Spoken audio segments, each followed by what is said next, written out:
Good morning friends. मैं भूपेंद्र सिंह आप सभी का स्टडी विद भूपेंद्र सिंह में स्वागत करता हूं।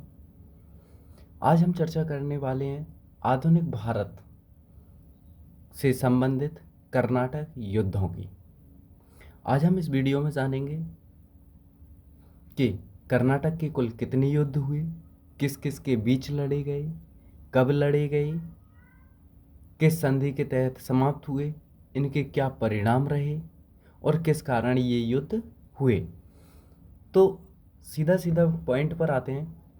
मैं आपको बता देता हूँ कि भारत में कर्नाटक के कुल युद्ध कितने हुए, 3। तो मैं सीधा लिखता चलूँगा और आप लोगों को भी प्रॉपर नोट्स बनाने हैं इसके।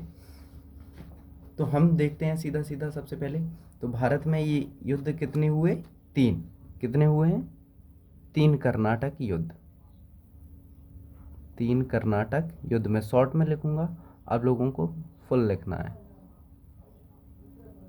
3 कर्नाटक युद्ध किस किस के बीच हुए, ब्रिटिश और फ्रांस के बीच। किस किस के बीच होते हैं, ब्रिटिश और फ्रांस के बीच। ब्रिटिश और फ्रांस से मेरा आशा है भारत में शासन कर रही ब्रिटिश कंपनी और फ्रांसीसी कंपनी। तो हम सीधा सीधा बोल देंगे ब्रिटिश और फ्रांस के बीच हुए। तो कितने युद्ध हुए हैं, जैसे मैं लिख चुका हूँ 3 युद्ध हुए हैं। इनके बारे में जानते हैं। तो सबसे पहले हम क्या करते हैं, इन तीनों युद्धों की एक संक्षिप्त सूची बना लेते हैं। उससे हमें क्या रहेगा, इन युद्धों को समझने में दिक्कत नहीं होगी। तो चलते हैं, हम इनकी एक लिस्ट तैयार करते हैं। तो जो प्रथम कर्नाटक युद्ध है हमारा, कब से कब तक हुआ है, 1746 से 48 तक। 1746 से 48 तक। इसका कारण क्या रहा, तो ऑस्ट्रिया का उत्तराधिकार। कारण क्या रहता है इसका, ऑस्ट्रिया का उत्तराधिकार। ऑस्ट्रिया का उत्तराधिकार युद्ध। अब आप लोग सोच रहे होंगे कि ऑस्ट्रिया क्या है, ये एक यूरोपियन कंट्री है। और जब अलग से यूरोपियन कंट्री है तो ब्रिटिश और फ्रांस के बीच ये युद्ध का कारण कैसे बन गया, तो इसके बारे में मैं बताता हूँ।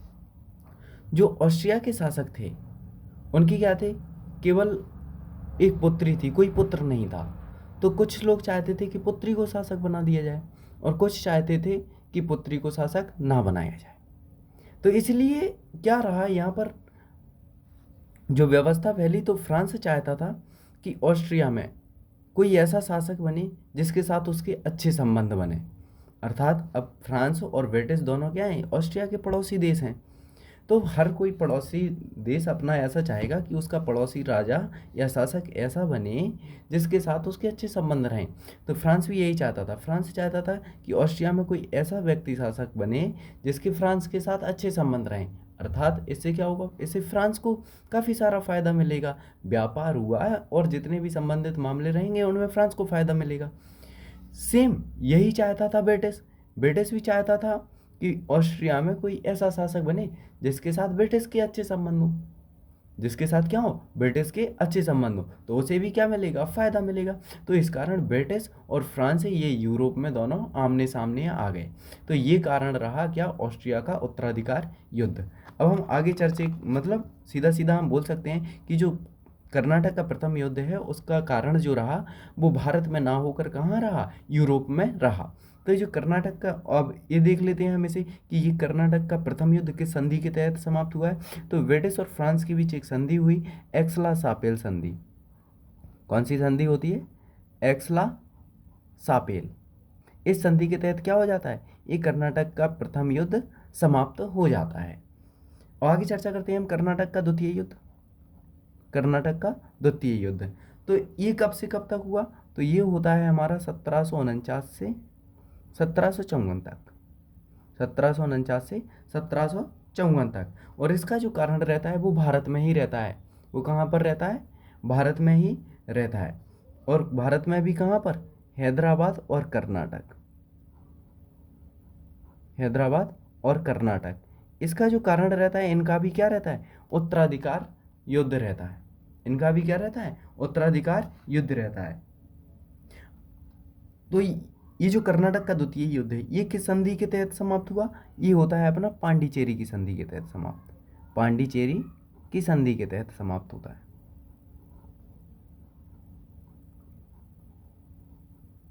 ये युद्ध भी हमने समाप्त करवा दिया। अब देखते हैं अंतिम और लास्ट को, कौन सा है अपना, कर्नाटक का तृतीय युद्ध। तो जो कर्नाटक का तृतीय युद्ध है ये कब से कब तक चला, ये चलता है 1756 से 63 तक, 1756 से 63 तक। इसे हम सप्तवर्षीय युद्ध के नाम से भी जानते हैं, क्योंकि ये कितना चला है, देखो ज़रा, 7 वर्षों तक चला है। 56 से 63 कितने हो जाएंगे, हो गए ना 7 वर्ष, कम हुए हैं, मैथ अच्छा है मेरा, जोड़ लेता हूँ इतना तो। सप्तवर्षीय युद्ध। और अब ये जो कर्नाटक का तृतीय युद्ध ये किस संधि के तहत समाप्त हो गया हमारा, ये पेरिस की संधि के तहत समाप्त हो गया, पेरिस की संधि के तहत समाप्त हो गया।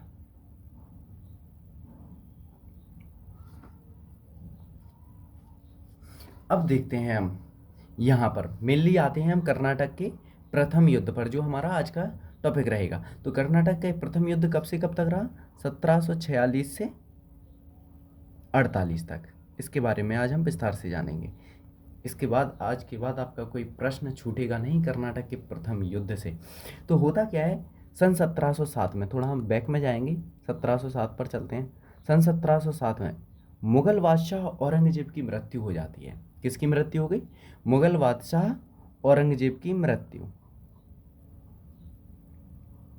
औरंगजेब की क्या हो गई, मृत्यु हो जाती है। औरंगजेब की क्या हो जाती है, यहाँ पर मृत्यु हो जाती है। तो औरंगजेब के बाद जो भी मुगल शासक बनता है वो क्या करता है, वो उस सत्ता को संभाल ही नहीं पाता है, उस सत्ता को संभाल ही नहीं पाता है। तो होता क्या है इसमें, जब ये जो छोटी छोटी रियासतें होती हैं उस टाइम पर, उन्हें लगता है कि जब हमारा शासक ही ऐसा है जो नियंत्रण ही नहीं रख पा रहा है सही से, तो हम इसके अधीन क्यों रहें, तो हम स्वतंत्र होना स्टार्ट करते हैं। तो धीरे धीरे यहाँ पर एक रियासत होती है कर्नाटक, कौन सी रहती है, कर्नाटक। और यहाँ पर होती है हैदराबाद, कौन सी रहती है, हैदराबाद, हैदराबाद, ठीक है। और यहाँ पर होती है बंगाल। तो ये जो यहाँ के शासक क्या करते हैं, धीरे धीरे, पूरी तरीके से नहीं, यानी कि अप्रत्यक्ष रूप से यहाँ से क्या, मुगल सल्तनत से, मुगलों से स्वतंत्र होना चाहते हैं। तो जो कर्नाटक राज्य है, कर्नाटक के अधीन था इस समय यहाँ पर एक जगह है मद्रास, कौन सी जगह है, मद्रास। मद्रास पर उस समय अधिकार था किसका, अंग्रेजों का। किसका अधिकार था, अंग्रेजों का। यहाँ पर जो अंग्रेज गवर्नर था, कौन, अंग्रेज, अगर गवर्नर की बात करें हम, यहाँ पर जो अंग्रेज गवर्नर था वो था निकोलस मॉर्स। कौन था, निकोलस मॉर्स, निकोलस मॉर्स। ठीक इसी के दक्षिण में एक और जगह है जिसका नाम है पांडिचेरी। मद्रास और पांडिचेरी ये दोनों की दोनों जगह किसके अंतर्गत आती थी, कर्नाटक रियासत के अंतर्गत आती थी। पांडिचेरी, पांडिचेरी में किसका अधिकार था, यहाँ पर थे अपने फ्रांसीसियों का अधिकार था, यानी कि। और अगर बात करें हम पांडिचेरी में गवर्नर कौन था, तो गवर्नर था यहाँ पर डुप्ले। कौन था गवर्नर, डुप्ले। तो अब बात करते हैं हम कि सब कुछ सही से चल रहा था, इन आपस में आराम से अच्छा खासा व्यापार कर रहे थे, कोई दिक्कत नहीं थी। लेकिन कारण क्या रहता है यहाँ पर, मैंने अभी बताया था और फिर से बताऊंगा इसके बारे में। सन 1740 में, सन 1740 में जो ऑस्ट्रिया के शासक होते हैं उनकी हो जाती है मृत्यु। 1740 में क्या हो गई, ऑस्ट्रिया के शासक की हो गई मृत्यु। ऑस्ट्रिया के शासक की मृत्यु हो गई तो उनकी कोई पुत्र नहीं था, तो उनकी बेटी जो थी यानी पुत्री थी, उसे क्या कर रहे थे, उसे शासक बनाना चाह रहे थे। तो इस कारण क्या हुआ, फ्रांस चाहता था कि उसका पक्ष का शासक बने और ब्रिटिश चाहता था उसका पक्ष का शासक बने। तो 1740 में यूरोप में ब्रिटिश और फ्रांस आपस में क्या करने लगे, ब्रिटिश और फ्रांस यूरोप में लड़ने लगे। ब्रिटिश और फ्रांस क्या करने लगे, आपस में लड़ने लगे, क्योंकि फ्रांस चाहता था उसके पक्ष का क्या बन जाए, कोई उत्तर वो शासक बन जाए, और ब्रिटिश चाहता था कि उसका कोई जो उसके साथ अच्छे संबंध रखे वो शासक बने। तो इस कारण ब्रिटिश और फ्रांस क्या रहे, ये आमने सामने आ गए यूरोप में। अब 1740 में, मतलब यूरोप में युद्ध कब स्टार्ट हो गया, 1740 में। और ये खबर आती है कब, 1746 तक भारत में। 1746 तक ये खबर आती है भारत में। तो यहाँ पर क्या होता है, जो डुप्ले होता है, फ्रांसीसी गवर्नर है डुप्ले, डुप्ले ये बात बहुत अच्छे तरीके से जानता है कि यदि भारत में उसका युद्ध अंग्रेजों से हुआ तो उसकी हार निश्चित है। क्यों है निश्चित? क्योंकि जो अंग्रेजों की नौसेना है वो बहुत ही ताकतवर है। अब अंग्रेजों की नौसेना इतनी ताकतवर क्यों है? क्योंकि ब्रिटिश जो इंग्लैंड या ब्रिटिश जो देश है वो क्या है, पूरी तरीके से समुद्र से घिरा हुआ है चारों तरफ से, यानी कि उसकी स्थलीय सीमा किसी के साथ नहीं बनती है। तो इस कारण उसे आर्मी की आवश्यकता नहीं है। जितना भी विकास करेगा वो अपना कहाँ पर करेगा, नेवी पर करेगा। तो जो वहाँ की जो नौसेना रहेगी ब्रिटिश की, वो बहुत पावर थी, और वहाँ पर ही क्या चाहिए उन्हें, नेवी के लिए जहाज वगैरह चाहिए, तो जहाज वगैरह अच्छे खासे थे। तो ये बात डुप्ले जानता था कि यदि उसका अंग्रेजों से युद्ध होता है तो वो क्या रहेगा, उनसे हार जाएगा। इस कारण क्या करता है डुप्ले, बड़ी चतुराई से निकोलस मॉर्स से क्या करता है, संपर्क करता है। निकोलस मॉर्स से संपर्क करता है और कहता है कि हम आपस में नहीं लड़ेंगे, हम सिर्फ शांति बनाए रखेंगे। हम क्या करेंगे, शांति बनाए रखेंगे, क्योंकि हमें सिर्फ भारत में क्या करना है, व्यापार करना है। हमारे मालिक देश वहाँ लड़ रहे हैं, उन्हें लड़ने दो, हम भारत में नहीं लड़ेंगे। तो ये प्रस्ताव रखता है डुप्ले किसके साथ, मॉर्स के साथ। लेकिन ब्रिटिश ये बात जानता था कि भारत में भी क्या होगा, अंग्रेज और फ्रांसीसियों के बीच लड़ाई होगी। अंग्रेज और किसके बीच, फ्रांसीसियों के बीच लड़ाई होगी। तो इसलिए ब्रिटेन ने क्या किया, ब्रिटेन ने एक कमांडर भेजा। कहाँ, भारत। ब्रिटेन क्या करता है, एक कमांडर भेजता है भारत। उन कमांडर का नाम होता है कमांडर बर्नेट। Commander बर्नेट, commander बर्नेट। ये कहाँ से आते हैं, ब्रिटेन से आते हैं, ये ब्रिटेन से। कमांडर बर्नेट तो एक नौसेना के साथ आता है। किसके साथ आता है, एक नौसेना के साथ इसे भेजते हैं ब्रिटिश वाले। अब नौसेना के साथ क्यों भेजते हैं, क्योंकि ये सहायता करे किसकी, मॉर्स की, मॉर्स की सहायता के लिए।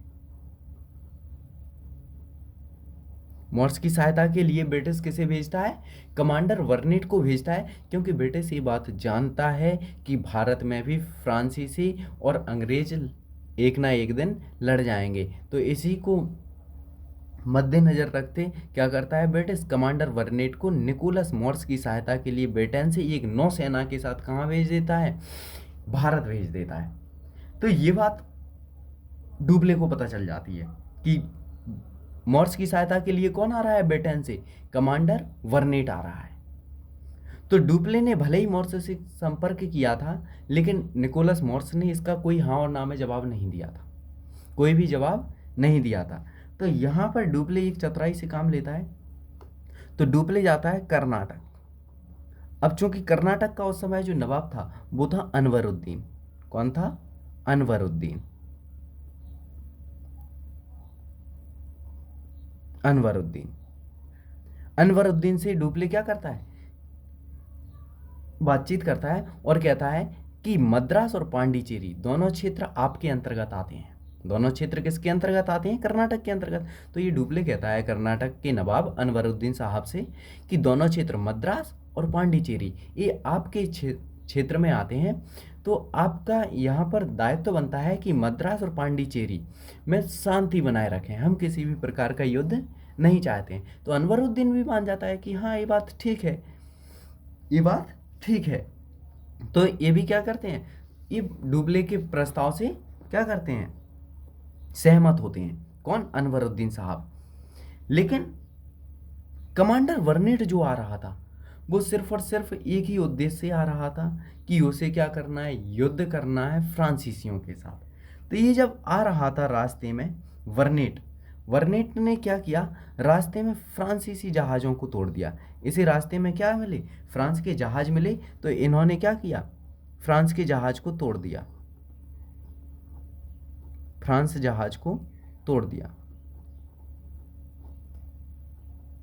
फ्रांस जहाज़ तोड़ दिए। इसे रास्ते में क्या मिले थे, फ्रांस के जहाज मिले थे। तो ये आते समय इसने बर्नेट ने क्या कर दी, मतलब सीधा सीधा है, बर्नेट ने यहाँ पर युद्ध की शुरुआत कर दी। लेकिन ये फ्रांस के जहाज तोड़ने से पहले ही डुप्ले को ये आभास हो गया था कि कमांडर बर्नेट जो है वो युद्ध के लिए ही आ रहा है। तो डुप्ले ने भी क्या किया था, डुप्ले ने एक यहाँ पर मॉरिशस, अफ्रीका के बिल्कुल लगा हुआ देश है, साउथ अफ्रीका से यहाँ पर हम देखेंगे हिंद महासागर में एक कंट्री है मॉरिशस। कौन सी कंट्री है, मॉरिशस। तो इस पर भी अधिकार किसका था, इस पर भी अधिकार था फ्रांस का। किसका अधिकार था, फ्रांस का। तो चूंकि डुप्ले भी फ्रांसीसी था और यहाँ पर भी मॉरिशस पर फ्रांस का था। तो जो फ्रांस में जो गवर्नर था, फ्रांस में गवर्नर था जो, तो उससे डुप्ले ने क्या किया, इससे डुप्ले ने सहायता मांगी। क्या किया डुप्ले ने, इस मॉरिशस के गवर्नर से क्या मांगी, सहायता मांगी। तो ये पूछ लिया जाता है अक्सर कि किस गवर्नर से डुप्ले ने सहायता मांगी थी। तो इस गवर्नर का जो ला ब्रूडे ने, यहाँ पर गवर्नर कौन था, ला ब्रूडे ने,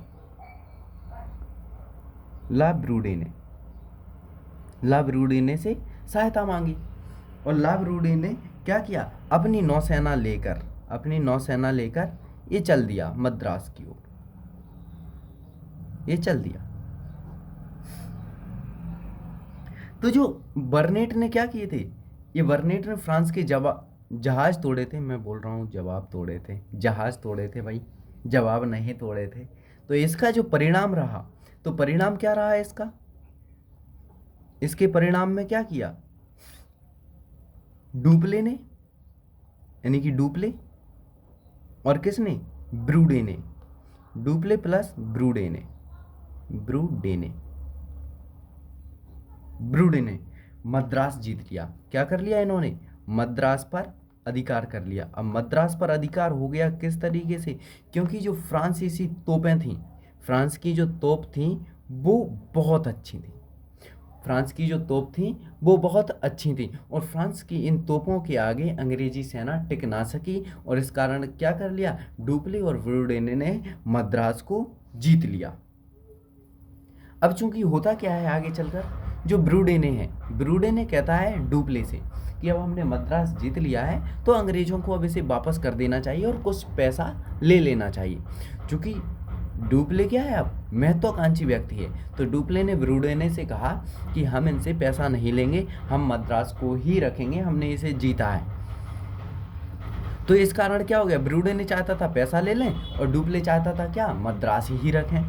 तो डुप्ले और ब्रूडे के बीच क्या हो गया, ये मतभेद उत्पन्न हो गया। यहाँ पर ये मतभेद क्या हो गया, ये मतभेद इनके बीच उत्पन्न हो गया। तो अब ये बात पता चलती है किसे, अंग्रेजों को। जब ये बात अंग्रेजों को पता चलती है कि ब्रूडे कैसा है, एक लालची व्यक्ति है, पैसे का लालची है, जबकि डुप्ले कैसा है, एक महत्वाकांक्षी व्यक्ति है। तो ये अंग्रेज क्या करते हैं, ये मॉर्स जो होता है, निकोलस मॉर्स, ये ब्रूडे को, किसे, ब्रूडे को 4 लाख पॉइंट की रिश्वत देता है। ब्रूडे को कितनी, 4 लाख पॉइंट की रिश्वत देता है,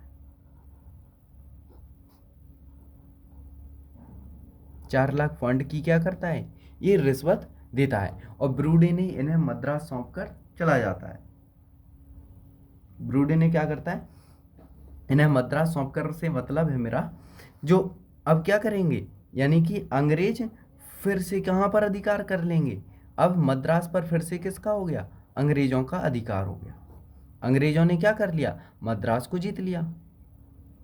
अब मद्रास किसके पास चला गया, अंग्रेजों के पास चला गया। मद्रास पर अब अधिकार किसका हो गया, अंग्रेजों को मद्रास फिर से मिल गया। तो चूंकि डुप्ले तो था भाई महत्वाकांक्षी व्यक्ति, डुप्ले कैसा था, महत्वाकांक्षी व्यक्ति था। अब डुप्ले ने सोचा ये तो गलत हुआ है मेरे साथ, ये बिल्कुल ही क्या था, सरासर डुप्ले के विरुद्ध था। डुप्ले नहीं चाहता था कि मद्रास उसके हाथ से जाए, मद्रास उसके हाथ से जाए। तो डुप्ले ने यहाँ पर फिर से अपनी कूटनीति चलाई, और डुप्ले ने क्या किया, डुप्ले ने क्या किया, ये अनवरुद्दीन के पास फिर से गया, अनवरुद्दीन के पास फिर से गया, और इस अनवरुद्दीन से कहा इसने कि मैं क्या कर रहा हूँ, मद्रास पर अधिकार करना चाहता हूँ, मतलब मद्रास पर आक्रमण करना है मुझे। और इसने साथ में ये भी कहा कि मैं मद्रास जीतकर आपको वापस कर दूंगा। मतलब डुप्ले ने कहा कि मैं मद्रास पर आक्रमण करूंगा और वहां से अंग्रेजों को भगाऊंगा, और अंग्रेज भगाने के बाद मद्रास में आपको दे दूंगा। तो ये विश्वास डुप्ले ने किसे दिलाया? कर्नाटक के नवाब अनवरुद्दीन को दिलाया। बस आपको क्या करना है, कर्नाटक के नवाब अनवरुद्दीन को क्या करना है कि किसी भी प्रकार का युद्ध में हस्तक्षेप नहीं करना है। आपको सिर्फ शांत बैठना है। आप किसी भी प्रकार का हस्तक्षेप नहीं करेंगे। मैं मद्रास पर अटैक करूंगा, अंग्रेज़ों को वहां से भगाऊंगा, और भगाने के बाद जो मद्रास रहेगा वो किसको? आपको मैं दे दूंगा। तो ऐसा आश्वासन मद्रास के लिए किसने? डुप्ले ने अनवरुद्दीन को दिलाया। तो इससे क्या हुआ? अनवरुद्दीन साहब ने कहा ठीक है। तो इसने क्या किया? डुप्ले ने अपनी अच्छी तोपों की वजह से मद्रास को पुनः जीत लिया। अपनी अच्छी तोपों की वजह से मद्रास को पुनः जीत लिया, पुनः प्राप्त कर लिया। अब इसने क्या किया? अपनी अच्छी तोपों के बल पर, इसने तोपों के बल पर, क्योंकि फ्रांस की जो तोपें हैं वो बहुत अच्छी थी, और इसने मद्रास को फिर से प्राप्त कर लिया। अब होता क्या है? मद्रास को प्राप्त करने के बाद अब डुप्ले अपने वादे से मुकर जाता है। क्या वादा किया था उसने? उसने वादा किया था कि वो मद्रास किसे वापस कर देगा? अनवरुद्दीन को वापस कर देगा। अनवरुद्दीन को वापस कर देगा। तो इस बात से अब डुप्ले मुकर जाता है। तो ये बात पता चलती है किसे? कर्नाटक के शासक किसे? अनवरुद्दीन को। तो अनवरुद्दीन क्या करते हैं? अनवरुद्दीन का बेटा होता है, अनवरुद्दीन का बेटा होता है कौन? इनका एक पुत्र होता है जिसका नाम है महफूज खान। क्या होता है? महफूज खान। महफूज खान। महफूज खान को ये कहाँ भेजते हैं? कि मद्रास भेजते हैं, कि एक विशाल सेना के साथ। किसके साथ? विशाल सेना के साथ महफूज खान को कहाँ भेजा जाता है? मद्रास, डुप्ले को सबक सिखाने के लिए। डुप्ले को सबक सिखाने के लिए कहाँ भेजा जाता है? इन्हें मद्रास भेजा जाता है। तो मद्रास की ओर चल देता है कौन? महफूज खान। तो मद्रास से पहले ही एक जगह है जिसका नाम है अडियार या सेंट थॉमे। हम क्या नाम दे सकते हैं? अडियार या सेंट थॉमे। एक जगह का नाम है सेंट थॉमे। सेंट थॉमे। इस जगह पर, इस जगह पर क्या होता है? डुप्ले और डुप्ले और अनवरुद्दीन के बीच। किसके बीच? डुप्ले और अनवरुद्दीन। अनवरुद्दीन से मतलब है मेरा महफूज खान। किसके बीच? महफूज खान के बीच युद्ध हो जाता है। क्या हो गया? युद्ध हो गया है इन दोनों के बीच। एक युद्ध हो जाता है, और इस युद्ध को नाम दिया जाता है अडियार का युद्ध या फिर सेंट थॉमे का युद्ध। तो ये प्रश्न पूछ लिया जाता है कि अडियार का युद्ध या सेंट थॉमे का युद्ध किस किस के बीच में हुआ था? तो डुप्ले और महफूज खान के बीच में, या फिर हम बोल सकते हैं डुप्ले और अनवरुद्दीन के बीच में। तो यहाँ पर एक नदी भी थी, नदी का नाम भी खैर पूछा तो कभी नहीं गया है। ये जो नदी थी यहाँ पर अदमार नदी थी। कौन सी नदी थी? अदमार नदी। यानी कि अदमार नदी के किनारे क्या है? सेंट थॉमे या अडियार है। तो इस युद्ध में क्या होता है? इस युद्ध में महफूज खान की हार होती है। महफूज खान की क्या होती है? इस युद्ध में हार होती है। इस युद्ध में महफूज खान की हार होती है। लेकिन इसी समय क्या होता है? ये इसे हराने के बाद जो टाइम होता है वो हो जाता है 1748 का। कौन सा टाइम हो जाता है? 1748 का। तो 1748 में क्या होता है? यूरोप में युद्ध समाप्त हो जाता है। यूरोप में युद्ध क्या हो गया? समाप्त हो गया। यूरोप में युद्ध समाप्त हो गया। अब युद्ध समाप्त हो गया तो इसका यूरोप में युद्ध समाप्त हो गया से मतलब है ब्रिटिश और फ्रांस के बीच एक संधि हो जाती है। कौन सी संधि होती है? संधि होती है एक्सला सापेल। कौन सी संधि होती है? एक्सला सापेल।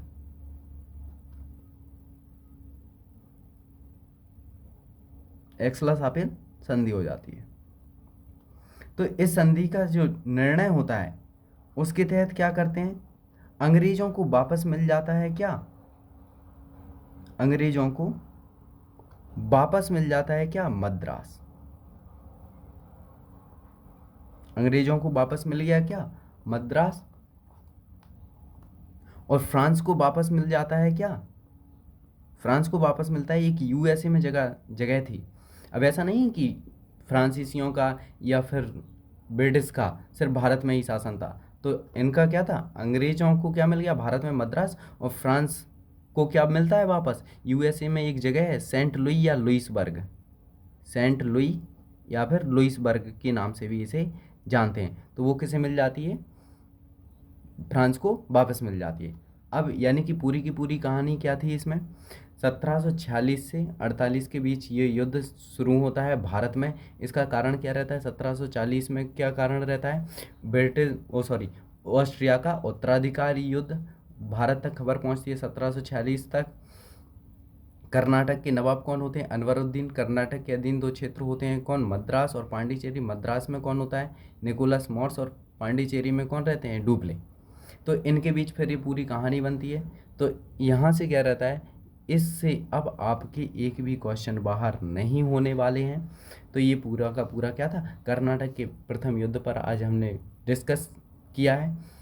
और आगे चलकर हम सेकंड क्लास में कर्नाटक के द्वितीय युद्ध की क्लास रखेंगे। Thanks to all of you.